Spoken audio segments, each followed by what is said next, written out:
Hi everybody, Robert Dyer, and welcome to the Robert Dyer channel for a very special Ghostbusters edition, where today I have the new limited edition Ghostbusters Twinkies, and these come in two varieties.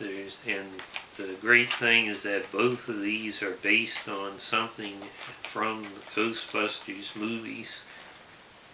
This one is White Fudge Marshmallow Twinkies, and as you can see, the Stay Puft Marshmallow Man, one of the most famous characters from Ghostbusters, is on here, and they're playing off of the marshmallow theme. Obviously, you have the Twinkie cake, the cream filling, and then in between this special white fudge covering, there's a thin strip of marshmallow filling in there, and you've got the limited edition logo on there.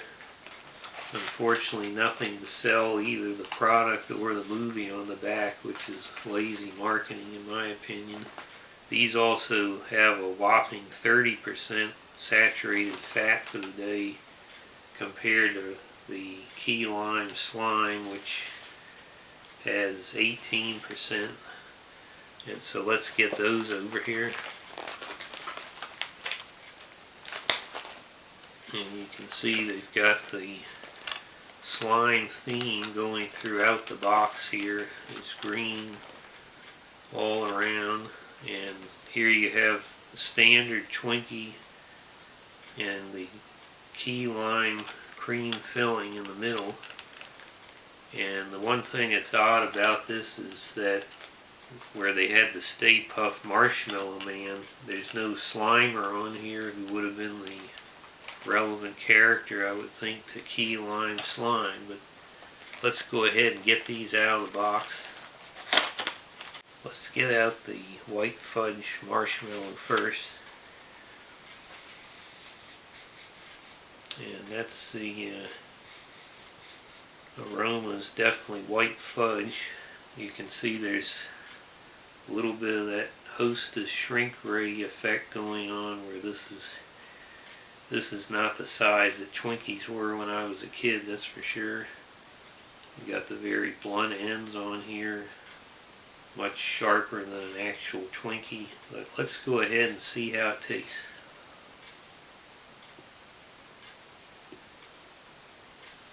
You can see the inside, the cream filling.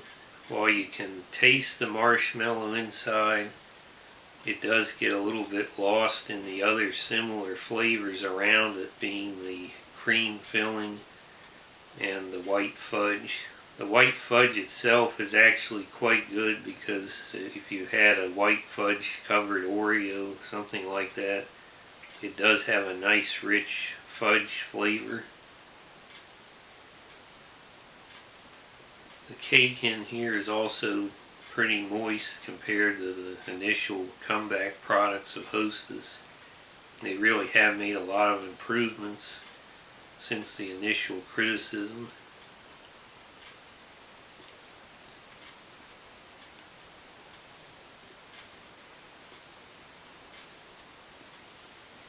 Well, I finished that one. Now it's on to the key lime slime, which deceptively looks like an ordinary Twinkie until you look at the bottom here, and you've got this green slime colored cream filling. One of the weird things I noticed is that even though the marshmallow vanilla fudge version is so rich and has fudge on it and marshmallow inside, it actually has less cholesterol than this relatively plainer one, which makes me wonder what the heck is inside this slime filling that it has so much cholesterol in it. You really can't smell any key lime at all. Should that be a red flag? Let's go ahead and see how it tastes.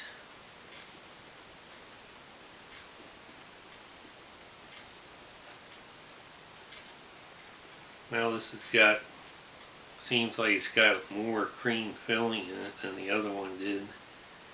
And it definitely has a lime flavor.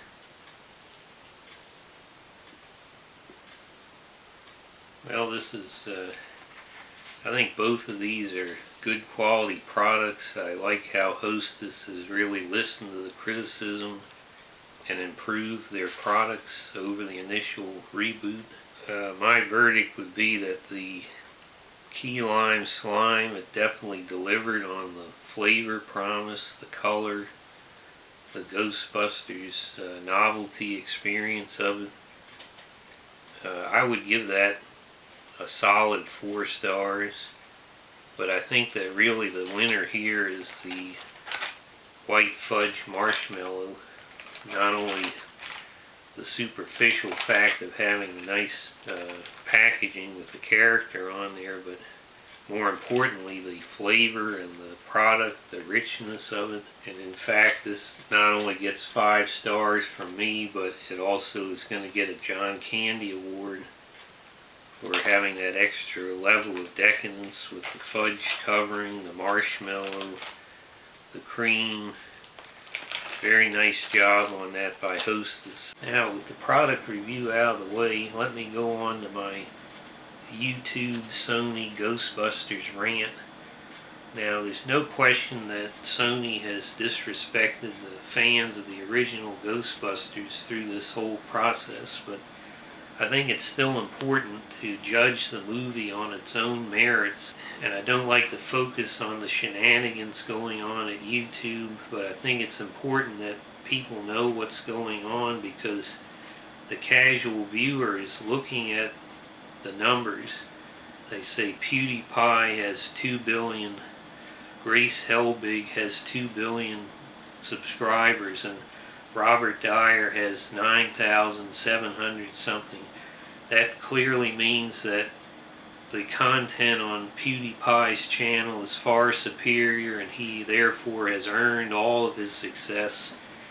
And Robert Dyer's a slacker. He has 9,000 something. Well, people don't realize all the dirty tricks that go on, that as to why certain people are able to move forward and other people have to slowly build their channel. Now, here's the latest example, and ironically I was just talking about this with the Shallows a few weeks ago.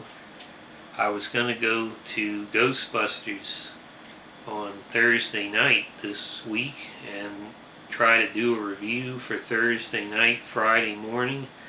Of course there'll be a million reviews going up, but that would be the time that there'd be the rapacious search for Ghostbusters reviews. And so people would probably want to see all the reviews and not be picky about who's got this many subscribers or whatever. So if you've been following this, Sony had an embargo on reviews of Ghostbusters that was supposed to go up to the opening day. So theoretically, I could be part of that first wave of reviews. Maybe pick up some new subscribers, get a good number of views, whatever. But oh no, here comes YouTube again, stepping in to help their chosen people. So apparently this past Saturday, YouTube holds a private screening of Ghostbusters and invites some hand-picked people in the LA area. And at the same time, Sony has some private screenings in New York and other places, even in the UK. Now, you'd say this is not fair, but that's the way it works. But there's still an embargo on the reviews, right? They can't capitalize on this VIP screening. Wrong. Saturday night, the channel Reckless Eating, which actually does some, I think, very good food reviews when they do their serious reviews, but also do some content I have no interest in, such as food challenges and people vomiting and all this sort of stuff. So Reckless Eating was one of the people invited to go, and instead of waiting, they break the embargo and upload a video review right away Saturday. And of course, here you have the most controversial movie of the summer. You have the only review of it anywhere, and you have all these thousands of angry Ghostbusters fans that are ready to pounce as soon as the reviews come out, and they're, you think it's going to be Roger Ebert or something, but here it comes out, it's reckless eating. And so of course the views explode. Sunday morning they had 800,000 views. I think it's their biggest video ever. It's going to be a good chunk of cash in their bank account, courtesy of Sony and YouTube, and courtesy of breaking the embargo, which are supposed to be the rules. Then Sunday morning, Beyond the Trailer uploaded a review. I think she's one of the better movie critics on YouTube, but again, there was an embargo, I thought, on this. And of course, as Sunday went on, there were a lot more reviews going up from the VIPs here and over in the UK who got these screenings but apparently didn't have to play by the rules. So where does that leave the rest of us? A lot of these channels pay YouTube to be promoted. Some of these channels with the huge subscribers, they're actually backed by big production companies and movie studios in Hollywood. They're not just the ordinary guy like me out here. So Sony and YouTube thought it was a brilliant strategy to pick winners and play favorites. And here's the great irony of it all, is that Sony, you put your $100 billion budget summer tentpole movie in the hands of reckless eating. I mean, give me a break. And now reckless eating is literally going to make more money from Ghostbusters than Sony is going to make. So the joke is really on Sony. Whoever the person was at Sony that signed off on this, they ought to be fired. And whoever at YouTube convinced Sony that it was a good idea to do this, they ought to be fired too. The bottom line is that when my videos are put in front of people, when people with a large social media following put a link to my video, I get views. I get lots of views. I get lots of subscribers as a result. I mean, sometimes you see a so-called viral video that gets a lot of hits, but you'll notice the channel doesn't get any followers. And so I think the big question is, why is YouTube scared of success? Why does YouTube not want to have thousands of successful channels all growing at once? Why do they want to have this very small elite at the top of YouTube? And I think it's very strategic.